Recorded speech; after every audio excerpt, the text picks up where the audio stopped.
Bonjour, bienvenue sur la construction du réseau de Wissenheim et de son extension, quatrième épisode sur la construction du décor autour du tunnel des canonniers. Eh ben, allons-y.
la vidéo du jour est terminée parce que je veux pas qu'elle dure trop longtemps. Je voudrais revenir un petit peu sur les différentes peintures que j'ai utilisées parce que avec le time-lapse, c'est passé un peu vite.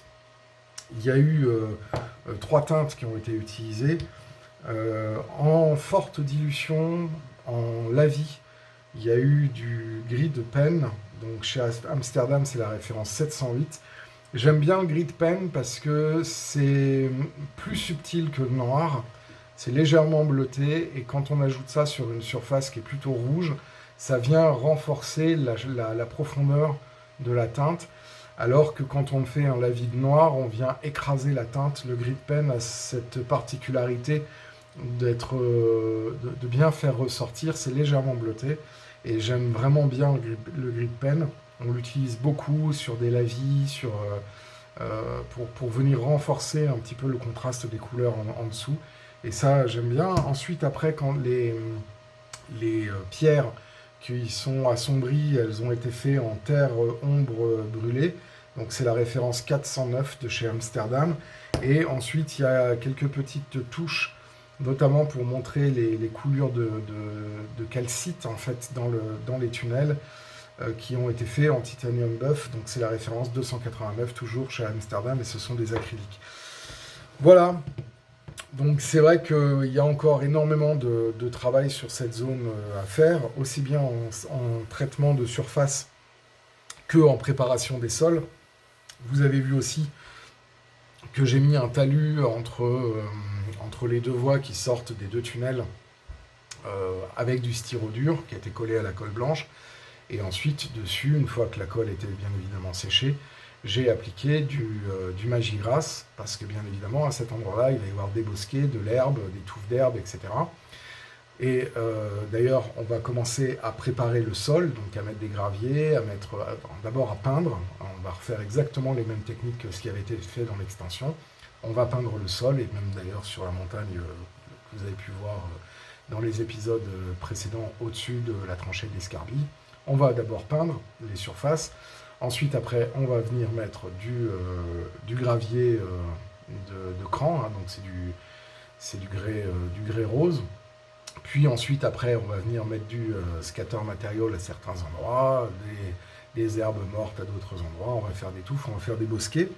Bref, on va avoir un petit peu de travail sur cette zone-là. Il va y avoir le balastage, bien évidemment. Il va y avoir la mise en place des panneaux de signalisation. Il y a un panneau sifflé à l'entrée du deuxième tunnel. Et ensuite, après, on pourra, une fois qu'on a placé ça, mettre l'autre côté des voûtes et fermer l'ensemble en prévoyant bien évidemment une réglette d'éclairage très fine pour que l'entrée du tunnel soit légèrement éclairée par un éclairage et pas faire une zone d'ombre, ce qui serait un petit peu dommage à cet endroit-là, parce que c'est quand même assez intéressant, cette zone-là est assez intéressante. Voilà, en tout cas, merci beaucoup d'avoir suivi cette vidéo jusqu'à présent. Merci à toutes les personnes qui se sont abonnées à la chaîne et qui continuent à le faire. Merci de tous les commentaires que vous mettez dans la section commentaires. Merci aussi au pouce mis vers le haut qui permet d'augmenter le référencement de la chaîne sur YouTube. Ça me fait énormément plaisir. N'hésitez pas à continuer à poser des questions dans l'espace commentaire. Si vous avez des techniques auxquelles vous voudrez que je revienne plus particulièrement dans des vidéos, même si ça a déjà été traité dans d'autres vidéos, on commence à avoir un certain nombre de vidéos déjà postées sur la chaîne, donc je peux comprendre que ça peut être un peu difficile et laborieux de retrouver des thèmes qui ont pu être déjà dits dans des vidéos précédentes, donc n'hésitez pas. Moi, de toute façon, le réseau continue, donc je peux continuer de parler des techniques que j'utilise au fur et à mesure des vidéos, il n'y a vraiment aucun souci. Voilà, en tout cas, encore une fois, merci beaucoup, portez-vous bien et à très bientôt pour la suite de la construction du réseau de Wissenheim et de son extension.